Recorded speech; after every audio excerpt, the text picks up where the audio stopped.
P T I کا قافلہ D چوک پہنچ گیا۔ مظاہرین کو منتشر کرنے کے لیے پولیس کی جانب سے شیلنگ کا سلسلہ جاری۔ کے پی کے سے آنے والا پاکستان تحریک انصاف کا قافلہ اسلام آباد میں 26 نمبر چونگی سے 0 پوائنٹ اور اب ڈی چوک پہنچ چکا، جہاں پولیس کی جانب سے مظاہرین کو منتشر کرنے کے لیے شدید شیلنگ کا سلسلہ جاری ہے، جبکہ کارکنان کی جانب سے پتھراؤ کیا جا رہا۔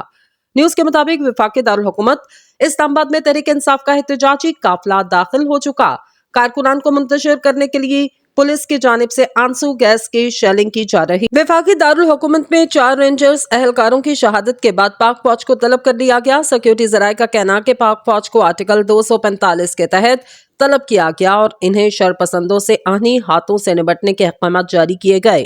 سیکیورٹی ذرائع کے مطابق پاک فوج کو انتشاریوں اور شرپسندوں کو موقع پر گولی مارنے کے واضح احکامات جاری کیے گئے۔ سیکیورٹی ذرائع نے مزید کہا کہ انتشار پسند اور دہشت گرد عناصر کی جانب سے کسی بھی قسم کی دہشت گردانہ کارروائی سے نمٹنے کے لیے تمام تر اقدامات بروئے کار لائے جائیں گے۔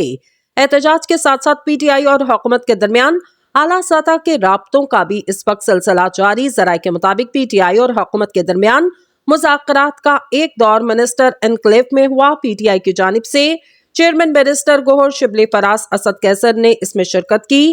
حکومتی ٹیم میں محسن نقوی، ایاز صادق، رانا ثناء اللہ اور امیر مقام نے بات چیت میں حصہ لیا۔ مذاکرات میں ممکنہ طور پر پشاور موڑ کو دھرنا پوائنٹ قرار دینے کی تجویز پر غور کیا گیا، جبکہ وفاقی وزیر داخلہ محسن نقوی کے مطابق پی ٹی آئی کو سنجگانی کے مقام پر احتجاج کرنے کی پیشکش بھی کی گئی۔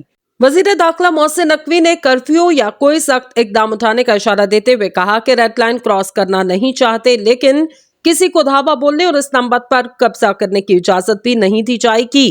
راولپنڈی کے تمام تعلیمی اداروں کو آج بھی بند رکھنے کا فیصلہ لیا گیا۔ ڈپٹی کمشنر راولپنڈی کا کہنا کہ تمام سرکاری اور پرائیویٹ تعلیمی اداروں کو آج بند رکھا جائے گا۔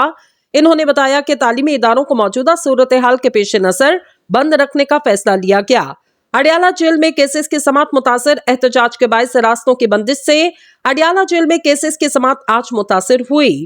بانی پی ٹی آئی کے خلاف توشہ خانہ 2 کیس کی سماعت 29 نومبر اور 190 ملین پاؤنڈ کیس کی سماعت 28 نومبر تک آج ملتوی کر دی گئی۔